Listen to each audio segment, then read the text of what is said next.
Hello, and welcome back to the VET S.O.S show brought to you by the Who You Know Network. Remember, don't drown the sea of transition. Grab the VET S.O.S Lifeline. Mark, I hope you're ready for some extreme knowledge bombs and some entertainment at the same time. We got a great guest with us today, and Mark Reilly, and he's going to be talking to us about the program he has, plus some instruments and music stuff that I know piques your interest. How you doing today, Mark? Elder? Yeah, we got two Marks. This is going to be, like we said, interesting. Doing great, and welcome, audience. We love having you here. Thanks for tuning in. Yeah, get ready for some serious knowledge bombs to be dropped on you as well. I am super excited. Like Sean had mentioned, Mark Reilly is a musician, and he and I have a little drumming background commonality. So excited to hear about that. Hey, maybe I don't know this episode, but maybe in the future we can get a drum solo from you. So absolutely, we can have our own version of Drumline. You two can go at it, and we'll see who wins. We'll let the audience vote. So, all right, we want to thank everybody who's been pairing their channels with us and broadcasting our show as original content. Please continue to do that. And if you don't know how to pair your channels, please reach out to us and using hashtag pairing, and we will let you know how to do it. It's very easy, and you put it out as original content over your channels, which is outstanding. All right, without further ado, J. Mark Reilly is considered by many to be one of the foremost military music connectors in the world. As an internationally recognized performer, speaker, educator, and consultant, Mark's experience has allowed him to travel the world extensively, working at the state and royal level. Mark currently serves as the CEO and president of the Washington Tattoo, an organization that aims to bring a world-class international music and arts festival to the Washington, D.C. metro area. Mark has presented and collaborated with numerous prestigious institutions and organizations throughout his remarkable career. He holds degrees from Northwestern State and Boston University, is an MBA candidate at American Military University.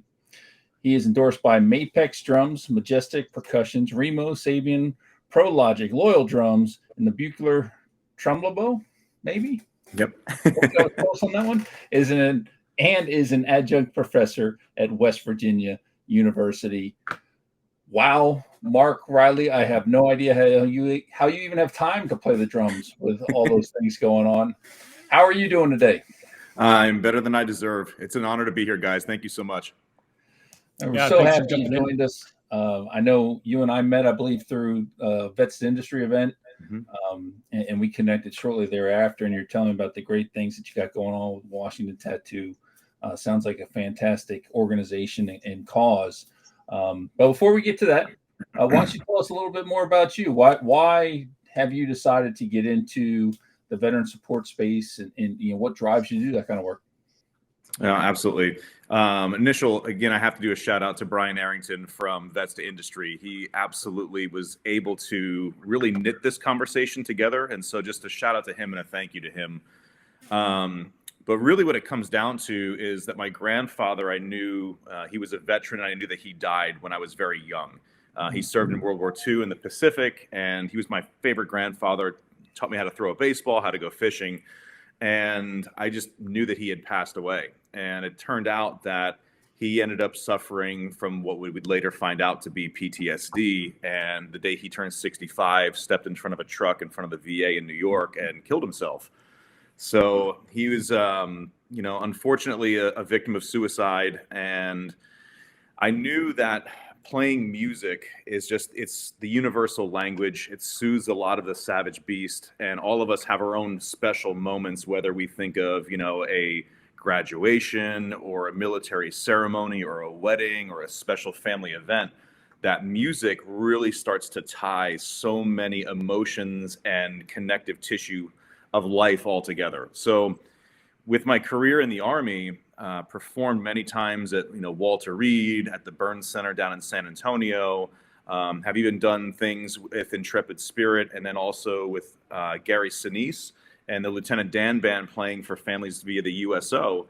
And I knew that I really wanted to be able to give back through music and leverage the power of music. And when I think about people who have served, I mean, there's just so many ways that music can create connective tissue to the service member and a memory that they have, but also connect the family together, the kids or the dependents together. And I knew that with a background in music education, that's just something I knew I could offer. And I never shove religion down anyone's throat, but I do feel that the Lord gives us gifts and ways to help and give back. And it was on my heart to be able to give the veteran community something for me that was so near and dear to my heart, but it could also be very powerful for families and active duty members. That and the gift of music is just amazing anyway. I've always loved music. I can't carry a tune in a bucket or play an instrument. But it was, my brother was one of those guys that taught himself how to play several different drums and instruments. And my youngest is kind of doing the same thing right now, following that. So I, on the other hand, DJ'd. I can appreciate music, stay behind the table. I'll play what you produce, but just fantastic. And the fact that you've gotten to do all those things is absolutely amazing. Way back when, I think it's the Audie Murphy VA hospital in San Antonio, we got to take the Cub Scouts there to do Christmas stockings for the veterans there. And it was just an amazing experience for us and for the youth. So it was pretty cool to see. So getting that opportunity, I think, is really cool to play those kind of things. And, Mark comes on here, he's name dropping Gary Sinise and stuff like that. So yeah, right. We got a celebrity now. I'll tell you, I was just talking with a friend last night about how the connection with music, right, influences us. And it's so crazy that came up. And now you're talking about this because I gave him the example. We were out and Staying Alive came on, right, from Saturday Night Fever. And I was talking with him and he was like tapping his hand, and kind of like nodding his head or whatever. And I said, isn't it crazy? Like when you walk, when this song is playing, you walk different, right? Mm-hmm. You're actually walking in tune with the beat, or in step with the beat. And it's just amazing how we as, like physiological beings are influenced that way. And then emotionally too, right? Like you said, I mean, as a believer too, I mean, just even sitting in church sometimes and just hearing a song just triggers like an emotion. What a connection, right? That can have for all of us. Yeah, I think it's interesting because there's a really good book out there called The Power of Moments. And it talks about how if anyone reaches a certain level of success, there are certainly highs and lows, there are hills, there are valleys in that story of success. And one of the things that I start to recognize is you have the ability to remember those moments, but the moments that are the most special only come once, maybe in a lifetime. Maybe there are 2 or 3 that come, through a very successful person's life. And you try to hunt for those and you try to look for further points where you can replicate why did that high point come? Why did that highlight come? And so that was one of the really interesting conversations I had, was trying to figure out how do you craft a perfect moment when it comes to music and experience. Yeah, that seems like a challenge in itself, but being able to tie that moment to the music, brings you to a specific situation. I think that probably, and I'm by no means a doctor either, but the healing power of music, I would think that there's so much there between the veteran community, the struggles, the music, the brain. There has to be a powerful tie and a way to help with that healing piece. Have you experienced anything along the way? Yeah, I mean, that's a fantastic question. Currently, the Washington Tattoo has actually started conversations with the University of Edinburgh, Boston University, and West Virginia University psychology departments. And it's still very much in the works, very just kind of basic conversations at the moment. But there is 100% a connection to what people visually see, what they take in as sound, and how they're physiologically impacted. And so this discussion about, us as mortal beings and physical beings, the heartbeat is about 60-ish beats per minute. And the idea of like the pounding of the heart and the pounding of the drum is always almost this kind of primal connection that we have going all the way back to the first human beings. And so this idea of walking, the idea of a cadence, and they're in the military and basic training, we're running to cadence, we're building camaraderie through this rhythmic and vocalization of sound. And so when you talk about the really bare bones beginning of humanity, if we didn't have breath, we would never live. And so this idea of singing together and breathing together and doing something in unison is really this almost tribal coming back to, let's come around a campfire, very bare bones, nothing else, but like, let's just be human together. And so from that basic idea of togetherness, it strips away really all of the other complexities of life where you're saying, let's just breathe together, let's sing together. Then there's usually the adding of drums or rhythms to that, and it builds from there. And so from a trauma point of view, really a lot of trauma comes from just the idea of anxiety and different things that create anxiety. And that can be, an infinite amount of versions of anxiety. And so when it comes to music therapy, other types of therapy to deal with trauma, there are really almost very simplistic ways to create music to be almost this meditative activity that brings unification, it brings, the learning of a craft, and it brings just a very communal network of people together. So that's one of the baselines that we're doing with the Washington Tattoo, is creating those foundations for veterans and veteran families. I have a question on that, because in your service time coming to a close, but throughout having high profile events and things at Walter Reed and Audie Murphy and some active duty, I guess some veteran, is the military doing an initiative? I'm sure they probably have been exploring this for forever, probably, but like that type of therapy used in a clinical setting? They are, and I'm definitely not the SME or the expert in that specific field, but it definitely is. I mean, in the Intrepid Spirit centers are really they're the front line when it comes to TBI, PTSD, and doing clinical work. But if you look at the field of music therapy, it's a really, really powerful field, and the connection between music therapy and veterans is definitely being explored. How deep is the exploration is really where we are now. How far is it going? How successful is it?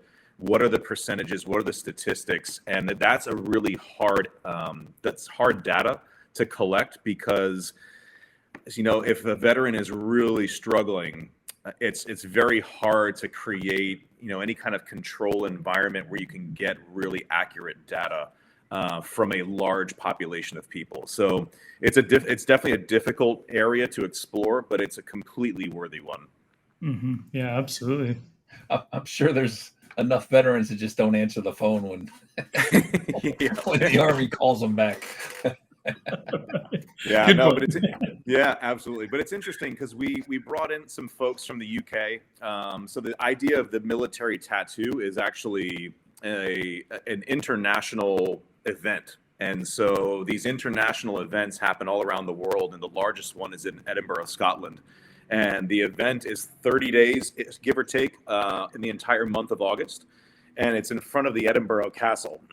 So it's this beautiful, beautiful backdrop, roughly 30 nights of shows, and there are 10,000 people per show at each of these events. Wow. And so you have these massive pipes and drums, Highland dancers, drill teams from all over the world. And I mean, they are the soft power cultural diplomacy assets coming from each of these countries. And so the United States has a very robust program when it comes to military, drill teams, military bands. And what that does is that starts to connect a lot of our allied forces together in a way that connects the higher ups. It brings people with, a lot of decision-making abilities come together without really a lot of difficulty, because it's a very relaxed event. It's a music event, but it's an easy access for these military leaders to come together and discuss,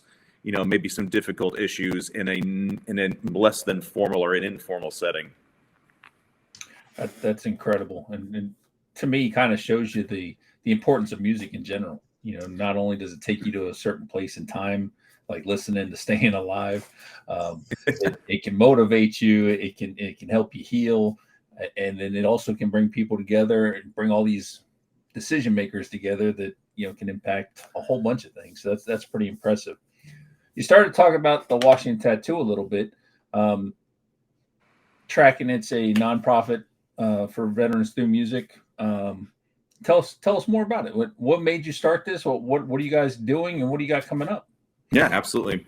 So it started officially in 2019 is when we got our 501c3 status, and we were going to have our first event of March of 2020, like many other organizations. Perfect timing. And this global pandemic decides it's just going to take over and shut everything down. And so we were going to have a live event. We, of course, had to use the horrendous word of pivot that no one likes to use. But we went all virtual. We went digital, created some podcasts, did a virtual tattoo. And the virtual tattoo really was a 45-minute production that highlighted musical acts from around the world that could be brought to people's homes while they were, stuck behind closed doors at their house or quarantining. And so the Washington Tattoo really didn't get a perfect start, of course, but if in any business model you have to come up and, no plan survives first contact, so they say. Exactly. So the virtual tattoos were very successful. We were able to bring on some sponsors, and the idea of the tattoo was to highlight musical groups from around the world and highlight what military music could do at the highest level. And so we had groups like the Commandant's Own U.S. Marine Drum and Bugle Corps. We had the Royal Australian Navy Band. We had drummers from Switzerland and Germany kind of do one of those Brady Bunch kind of, in a box style performances. I have a good friend of mine who works for Cirque du Soleil, and he's really being able to put us, really in a very, very creative, on a very creative platform on how to put those boxes together, but not seem boring and make it really interactive with the audience. And so the Washington Tattoo's goals are to bring one of these Edinburgh style tattoos that are 10,000 people to Washington, D.C. And so the 250th anniversary of the United States is in 2026. So it's not that far away. And right now we're looking at this build up to the 250th over the next 4 years. And each year we're building a bigger and bigger event. So finally, in April of 2023, we had our first series of live events. We did music workshops for veterans and veteran dependents. So we had a drumming workshop, a fife and drum workshop where we had teachers and we had barbecued lunch come in catered. And then we had a free concert for folks who were in attendance. And it was sponsored by a handful of really great companies. Aleworks Brewing Company out of Williamsburg, Virginia, hosted the event. So if you were of age of 21, you got a beer chip and you got to hear some really great bluegrass music after your kids got to learn some fifing and drumming. So that was a lot of fun. But really what's happened after that, we had a gala at the winery at Bull Run. And what we did is we created this really interactive experience where each room that you would come into had a different performing ensemble. And so we would change the feel and the vibe of each piece of the winery as people were shepherded from one area to the next, to the next, to the next. And the winery at Bull Run actually houses the largest collection of private American Civil War artifacts. Oh. So as you're walking through the winery, there's a cannon in the corner, there are drums and uniforms over here, there are uniform pieces and muskets, and it's this beautiful, beautiful location. And so we had pipes and drums as you enter. We had Baroque flutes and classical flutes playing in the next section with some guest speakers. We walked into the cannon room.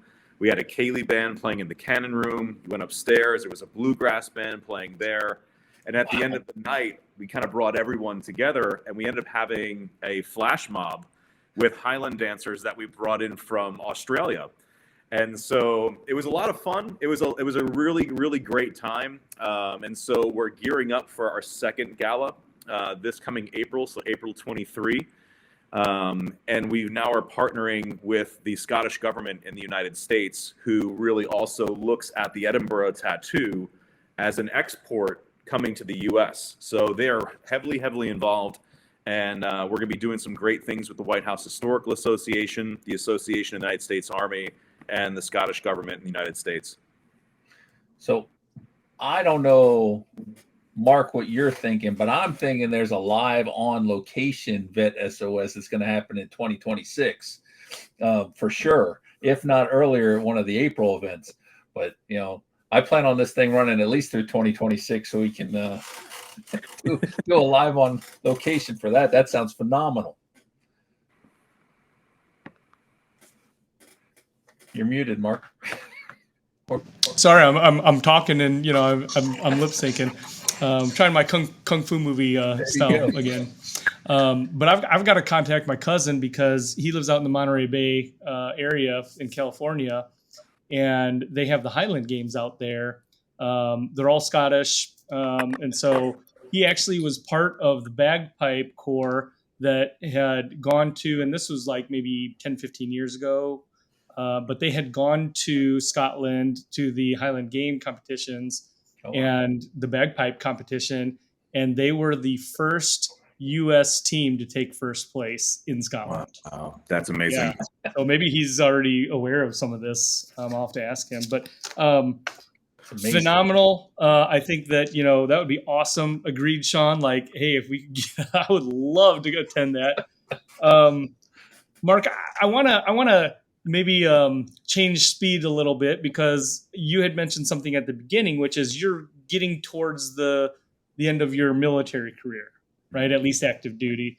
So you and Sean are very, very closely tied there, because Sean is, getting ready to out process as well. The Washington Tattoo, your personal place and experience right now, all of the resources that the Army is providing for your groups, right? How do you see that play out with, your transition, some of the other folks that maybe have transitioned out of your groups? What's that experience been like? What opportunities maybe are created by some of these events?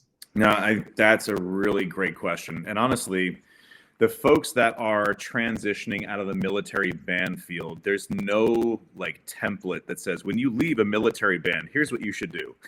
So, and I'm sure that cuts across every MOS. I'm sure it's across all branches. But in the military band space, it's interesting because the arts across all of most government organizations are the easiest thing to cut. It's the lowest hanging fruit. It's because it doesn't deliver a tangible ROI. It's a very intangible ROI. But over my years of service, have done a lot with Army Marketing Research Group, and talking about with future commands, and recruiting and retention becomes a very big and realistic, tangible ROI. And so one of the things that just forward thinking into the future is, when you have a military band as a part of any event, it immediately, just from the sound of it, people come because they can hear it. And if you go, and I think history is always the best teacher. It's always creating the best lessons learned. From the very beginning of every army, was not considered music, it was considered communications. So the field music, which was the drums and the fifes and the bugles, were part of really comms, and they would send signals. And so even when they were signing up for their first enlistment, there was a drummer beating around town getting people to show up. And so there's been a lot of initiatives that have they've come and gone over the years based on budget constraints and things of that nature. And so when you talk about opportunity, there's a great opportunity in this idea of the nonprofit space to be able to support, not really even just active duty, which it can support, but really kind of unify the veterans community and give them almost those moments again. And so what I do look for in these opportunities are when the people head out of the military band world, do they want to stay plugged in, and how plugged in do they want to stay? Because some people don't want to be plugged in at all, and that's totally fine. Some people want 1 foot plugged in, maybe a toenail, maybe a hair. They don't really want to be that plugged in, but they kind of like it a little bit. So just in that sense by itself, we've been able to create performing opportunities for veterans that are coming out of the service. And even as we're recording this, there's a couple events in Washington over the next couple days, actually, that we're supporting as a nonprofit entity to organizations that typically would not get access to a military group. And so that's something that's very, very interesting from us, and saying from a recruiting point of view, when you're talking about how does a group get access to inner city schools, how does it get access to low-income families without feeling like a threat? And that's where music really is this incredibly powerful outreach tool to get into places that a uniform may turn some people off. Mm-hmm. That's a great point. And as bad as we're missing numbers right now, we might want to invest a little bit more in the band. Have them out there out in front of the recruiting stations. That's right. But that's fantastic. I never really gave that a thought. Because I'm MI, not most, but a lot of MI guys will go to DC to work in the alphabet soup. Mm-hmm. Every MOS sort of has kind of some things that they go into. I never once thought about the band. I mean, unless you're going to go start a band or be a music teacher maybe, but it's fantastic that there's a new avenue, something they can get into. So you talked a little bit about the collaborations you're doing with Edinburgh. What other collaboration and partnerships are you looking at? Are there different organizations you're trying to work with? Yeah, no, this is a great question as well. So partnership has so many different templates, right? So many different models that a partnership can provide. So from a financial model, from a reach model, from this sort of brand awareness model. And so some of the partners we have right now are really just so incredible just to share the story that we've got out there. And so I think that number one is the most effective one for us. It's just, getting the story out there. Here's the work we're doing. Here's what the vision and the mission is for the next 5 to 10 years. And so those partners, the White House Historical Association has been phenomenal. So Stuart McLaurin, the president there, has been really, really passionate. He is an American Scot, so he loves this idea of the tattoo coming over and building that as well. Sergeant Major of the Army retired Dan Daly is a good friend of mine, and we used to do drumline battles as part of his Best Warrior competition barbecue for all the competitors every year. So around Army 10 miler time, the week or two before that was always the Best Warrior competition. And so I was at the Fort Myer gym one day, and he comes up, he's like, "Hey, Sergeant Reilly, come over here." This is years ago. And he goes, "What do you think about having the old colonial drummers versus like the modern Army drummers in like a drum battle?" I said, "Oh, yes, SMA. That's a cool idea." And so at the time, Pershing Zone is also at Fort Myers. So the Old Guard and Pershing Zone came up with this collaboration. And, you can't have a battle where the Army loses. So the Army has to just win. So you build this kind of program where it's like you play 4, we play 4. We do a thing of 8 together. We kind of, march around a little bit. But it's stuck. It's stuck. It's still happening now. So SMA Grimston is still doing this idea that we created. It's got to be close to 10 years ago now. But it started also going into the International Sergeants Major Academy connections. And so there was an event at the SMA's quarters, and it was for an event for the International SMA Academy. And so it just happened to be that the King's Guard of Norway's band was in Washington at the same time. So, email, reached out, see what we could do. And so we actually had a performance with Pershing Zone, the Old Guard Fife and Drum Corps, and His Majesty the King's Guard of Norway's drummers. And we had put this whole thing together, and we went, we're on to something here. And these, we can't speak Norwegian, but we can play music with these guys. And now all of this shows as this soft power of, here's the American army literally together with the Norwegian army, and not just a show of force, but a show of tradition, a show of heritage, and communal understanding together. So I think, to me, that's a big piece when it comes to partnership is, does an organization share the same values? Does it share the same goals with outreach and support? The Purple Heart Foundation is a great partner right now, as well as conversations just started with the Fisher House about providing, instruments and music lessons, and this virtual tattoo. There's conversation now about, that's just a gift from us. We'll package it. We'll put it together. Let's just have that be shown as entertainment for the families staying at the Fisher House. Yeah, I was going to say, like, maybe even organizations like the DAR I was going to ask about, right? If they're on board. So spoke with quite a few of the DAR folks. There's conversations there. I mean, Constitution Hall is a beautiful, beautiful location. So yeah, for sure. Those are definitely organizations in the conversation. Awesome. Excellent. And you're really onto something here. It's amazing. I've always had the appreciation for music. I managed one of the old Sam Goody music stores before the Army. I DJ'd, always loved music, just couldn't play or sing it. But it's great to see just the impact that you're able to have with this, between the veteran organizations that you're supporting, connecting with foreign bands and bringing this all together. The tie into the Best Wear contest is pretty cool too. I didn't know anything about that either. So it's pretty amazing what you got going on here. And I'm excited to hear more as you continue to roll this out. We're getting close to the end. So basically, is there anything you want to leave our audience with as we get ready to close out? Sure. I mean, just from a call to action standpoint, everyone has their own version of love for music. Some people, my wife actually likes silence, so it's really kind of funny. We're polar opposites.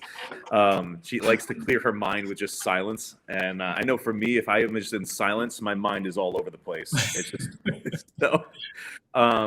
But even when you're driving in your car, right, and you are either stuck in traffic and you need to find some music that's going to soothe you, are you driving on a back road and you're driving through the hills of West Virginia, or you're driving in the middle of Kansas and you're straight shotting it, and you've got, country music playing, or metal, or R&B, or rap? There's always something when a person is alone with music that there's a very personal connection. And that specifically speaks to identity. And that's one of the things that I've learned a lot about in the transition space, is this idea of questioning your identity, because you're leaving and I'm living it myself. So I'm not saying this going like, oh, I've read that. Like, I'm living it going, man, like, who am I? I've done all this cool stuff, and that chapter or that book is closing, and either I'm opening up a brand new book or I'm opening up this new chapter. But I feel like this is one of the things in our ecosystem we want to share, is that we have the ability to teach music. If you've never done it, we could teach you a 1-4-5 chord on a guitar and have you play something by yourself. If you do it with some friends, you start to now find that you just don't have this identity of just maybe being a musician, no matter how good or bad, but now you have a community of someone else that also kind of knows that. And then you go, wait a minute, Stevie Ray Vaughan, or we talked about Slash at Guns N' Roses. There's always a connection between your story and music in some aspect. So from an identity point of view, dealing with trauma, dealing with community, dealing with connection, there are so many ways music can help support. So I ask, if you look up, our website is www.thewashingtontattoo.com, or any of our social media channels. We have events coming up throughout 2023 into 2024 already programmed, and we'd love to have you as one of our guests. I'm gonna drop a big old bomb there. Yeah, that was awesome. How do you prefer people actually reach out to you? Is it through your website, through LinkedIn, directly? What would your preference be? Yeah, so perfect. You want to reach the organization, go through the website. If you want to reach me personally, LinkedIn is the easiest way to do it. It's just super accessible. Outstanding. And I'm going to put you on the spot right here. Your wife prefers silence, which, as an intelligence analyst, that tells me that you practiced a lot at the house through your career, and now that is how she copes with it. Tell me I'm wrong. Tell me I'm wrong. Oh, you are hitting the nail on the head, my friend. Our youngest started band last year, and we made him go upstairs. Yeah. I'm the same as you, though, Mark. I can't, like, even my kids at night when they go to bed, they like to have the lullabies on, playing on the Amazon Echoes. They like to go to sleep with music too, and I do too. I like to go to sleep with music myself. So, all right. So, a couple questions. Favorite brand of cymbals? Favorite brand of cymbals, Sabian. Sabian. Oh, I'm a Zildjian guy. Okay. Favorite brand of sticks? Sticks. That's interesting because I play different styles. So if I'm doing like American style marching band stuff, I'm usually doing innovative percussion. Drum set, usually doing some Vic Firth.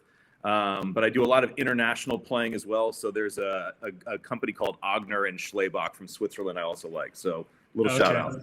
Okay. Yeah. All right. And I know you got to give a shout out, from Apex and some of the others, Remo heads and all that. So I'm a Vic Firth guy too. I mean, I'm usually on my electronic set, so I've got my 5As out, just banging away on them. I love it.